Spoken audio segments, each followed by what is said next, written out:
Mesmerizing wedding collection. Tejaswini by Chungat Jewelry. Edassery jewellery Kalady. ഏറ്റവും കുറഞ്ഞ പണിക്കൂലിയിൽ ലൈറ്റ് വെയ്റ്റ് 916 സ്വർണ്ണാഭരണങ്ങൾ ലഭിക്കുന്ന കാലടിയിലെ ജനപ്രിയ jewellery Edassery jewellery Kalady. Angadikkadavu railway അടിപ്പാതയിലൂടെ ഭാഗികമായി ഇരുചക്രവാഹനങ്ങൾ മാത്രം കടന്നുപോകുന്നു. പൂർണ്ണതോതിലുള്ള നിർമ്മാണം അന്തിമഘട്ടത്തിലാണ്. പ്രദേശവാസികൾ ശ്രദ്ധിക്കുക, ജാഗ്രതയോടെ വേണം സഞ്ചാരം. ഇത് വണ്ടി ഇപ്പം തൽക്കാലം ആൾക്കാർ നാട്ടുകാർ ഒച്ചപ്പാണ്ടാക്കിയിട്ട് ചെയ്തേക്കേണ്ടത്. കാരണം ഒച്ചപ്പാണ്ടാക്കി 6 മാസം എന്ന് പറഞ്ഞിട്ട് ഇപ്പോൾ മാസം 10 കഴിഞ്ഞു. ആൾക്കാർ 8 കിലോ 9 കിലോമീറ്റർ ഇറങ്ങി വന്ന് ക്ഷമ കെട്ട് കഴിഞ്ഞപ്പോൾ ഒരു ബഹളം ഉണ്ടാവും തോന്നിക്കപ്പോൾ തൽക്കാലത്തേക്ക് കോൺട്രാക്ടർ ചെയ്തേക്കുന്ന പണിയത്. അല്ലാതെ ഇത് ശാശ്വതമായിരുന്നല്ല, കൃത്യമായിട്ട് പണി തീർക്കാനും ഉദ്ദേശിക്കണില്ല അവർ. ഞങ്ങൾക്ക് തോന്നണല്ലോ അത്ര ഇങ്ങനത്തെ ഒരു വൃത്തികെട്ട കോൺട്രാക്ടറെ ഞങ്ങളുടെ ഉദ്യോഗസ്ഥന്മാർ ശരിയാണ്. അടിപ്പാതയിലും അപ്രോച്ച് റോഡുകളിലും റോഡ് ലെവലിംഗ് ഏറെക്കുറെ പൂർത്തിയാക്കിയിട്ടുണ്ട്.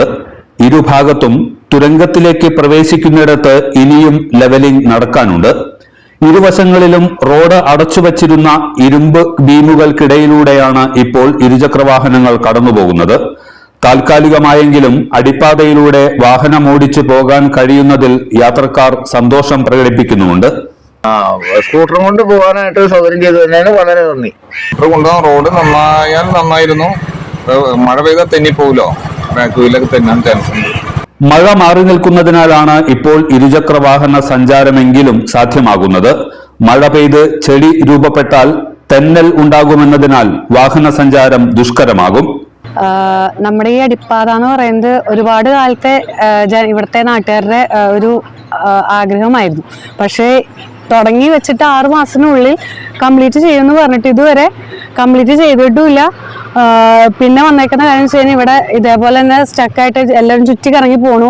ഒരുപാട് ബുദ്ധിമുട്ടാണ് ഇവിടുത്തെ ജനങ്ങൾ അനുഭവിച്ചുകൊണ്ടിരിക്കുന്നത്. ഇപ്പോൾ ചെയ്തേക്കെന്ന് വെച്ച് കഴിഞ്ഞാൽ ഇവിടെ മണ്ണിട്ട് നികത്തി ഇതൊക്കെ ചെയ്തിട്ടുണ്ടെങ്കിലും ഇത് കൂടെ പോകുന്നത് കുറച്ച് റിസ്ക് ആണ്. കാരണം വെച്ച് കഴിഞ്ഞാൽ ഇപ്പോൾ ഇവിടുത്തെ മതിൽ കുറച്ച് ഇതായിട്ടിരിക്കുന്നു, വിള്ളൽ വന്ന് അത് എപ്പോൾ വേണമെങ്കിലും അപകടകരമാണ്. പിന്നെ 2 മഴ പെയ്ത് കഴിഞ്ഞാൽ ഇവിടെ ചെളി കൂടുകയും ചെയ്യും. 2 വീലറുകാർക്ക് പോകുമ്പോൾ വീഴാനും സാധ്യത കൂടുതലാണ്. അത് എത്രയും പെട്ടെന്ന് പണി തീർത്ത് ഞങ്ങൾക്ക് കിട്ടുകയാണെങ്കിൽ നാട്ടുകാർക്ക് ഒരുപാട് ഉപകാരമാവുകയും ചെയ്യും. തുരങ്കത്തിന്റെ മറുഭാഗത്ത് അപ്രോച്ച് റോഡിന്റെ ഇടതുഭാഗത്തായി ഉയർന്നു നിൽക്കുന്ന മതിലും ഭീഷണിയാണ്. ഇവിടുത്തെ ഈ പണിയും പറഞ്ഞാൽ തീർത്തും തെറ്റും കൃത്യവിലോപനം കാണിച്ചാണ്. ഇത് ഏതോ കക്ഷികളുടെ ഇന്ന് കാശ് മേടിച്ചേണ്ട ഉദ്യോഗസ്ഥർ, അല്ലെങ്കിൽ ഇങ്ങനെ പക്ഷപാതം കാണിക്കില്ല. ഈ വഴി എന്ന് പറയുമ്പോൾ നമുക്ക് ഏത് പൊട്ടക്കണ്ണും കണ്ടറിയാം.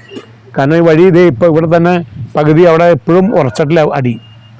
അടുത്ത ആഴ്ച മെറ്റലടിച്ച് ഉറക്കാമെന്ന് പറഞ്ഞാൽ ഉറച്ചിട്ടില്ല. അതുപോലെ ഈ റിട്ടേണിംഗ് വാൾ ഈ വശത്തുണ്ട് ഒരു ഓട്ടമാണ്. ഈ ഓട്ട ഇതൊന്നും അവർ PWD ആണോ റെയിൽവേയുടെ ആണോ ആർക്കൊരു പിടിയില്ല. കോൺട്രാക്ടറും ഉദ്യോഗസ്ഥന്മാരും അവർക്ക് തോന്നിയ മാതിരി പണിയാണ്. നമ്മളിത് ചോദിച്ചു കഴിഞ്ഞാൽ നമ്മളൊരു കാര്യം തുറന്നു പറയില്ല. റൂഫിംഗ് ഉണ്ടെന്ന് പറഞ്ഞാൽ അതില്ല. ഇപ്പം സൈഡ് റിട്ടേണിംഗ് വാൾ ഉണ്ടെന്ന് വെച്ചാൽ ഒരു വശമില്ല. അപ്പോൾ അത് ചില തൽപരക്ഷകളെ രക്ഷിക്കാൻ വേണ്ടി ഉദ്യോഗസ്ഥൻ അഴിമതി കാണിച്ചത് തന്നെയാണ്. തർക്കമൊന്നുമില്ല കാര്യത്തിൽ. ഇപ്പോഴും ഈ പണി വൃത്തിയായി തീർക്കുമെന്ന് ഞങ്ങൾക്ക് തോന്നണില്ല. ഞങ്ങളത് ബന്ധപ്പെട്ട ഉദ്യോഗസ്ഥന്മാരായിട്ട് പരാതി പോകാനാണ് ഉദ്ദേശിക്കുന്നത്. അല്ലാണ്ടൊന്നും ഇവിടെ നീതി കിട്ടുമെന്ന് ഞങ്ങൾ വിശ്വസിക്കാനില്ല ഒരിക്കലും. മതിലിന്റെ അടിഭാഗത്ത് മണ്ണിടിച്ചിലുണ്ടായാൽ മതിലും മരങ്ങളും റോഡിലേക്ക് പതിക്കും. അതിനാൽ ഈ ഭാഗത്തുകൂടെ കടന്നു പോകുമ്പോൾ ജാഗ്രത വേണമെന്ന് യാത്രക്കാരെ ഓർമ്മപ്പെടുത്തുകയാണ്.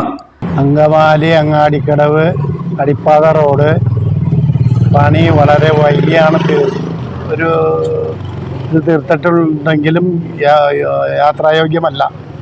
മെറ്റൽ വിരിച്ച് ടാർ ചെയ്ത് അല്ലെങ്കിൽ കോൺക്രീറ്റ് ചെയ്ത് വാസയോഗ്യമാക്കിയാലേ ഇതിൽ യാത്ര ചെയ്യാൻ പറ്റുകയുള്ളൂ. പിന്നെ തെക്കവശം മതിൽ നിൽക്കുന്നിടത്ത് മതിൽ കെട്ടിയിട്ട് കോൺക്രീറ്റ് മതിൽ കെട്ടിയിട്ടില്ല. ഒരു സൈഡ് മാത്രമേ കെട്ടിയിട്ടുള്ളൂ. അതും കോൺട്രാക്ടർക്ക് പൈസ കൂടുതൽ കിട്ടുന്നതിന് വേണ്ടി ആ പണി മാത്രമേ ചെയ്തിട്ടുള്ളൂ. ബാക്കിയുള്ള പണികളൊന്നും ചെയ്തിട്ടില്ല. ഇനിയിപ്പോൾ ഇത് സഞ്ചാരയോഗ്യമാകണമെങ്കിൽ ഇത് മെറ്റൽ വിരിച്ച് റോൾ ചെയ്ത് ടാർ ചെയ്യണം, അല്ലെങ്കിൽ കോൺക്രീറ്റ് ചെയ്യണം. എന്നാൽ മാത്രമേ ഈ വഴി ഗതാഗത യോഗ്യമാകുകയുള്ളൂ. ലെവലിംഗ് പൂർത്തിയാക്കി റോഡ് ഉറപ്പിച്ച ശേഷം ടാറിംഗ് ആരംഭിച്ചാൽ വരും ദിവസങ്ങളിൽ വീണ്ടും പൂർണ്ണമായ ഗതാഗത നിരോധനം ഉണ്ടായേക്കും. എല്ലാത്തരം അഴുക്കിനെയും തുടച്ചുമാറ്റി സുഗന്ധം പരത്താൻ ഇനി എന്നെന്നും ഓർമ്മ പെർഫ്യൂംഡ് ക്ലീനിംഗ് ലിക്വിഡ്.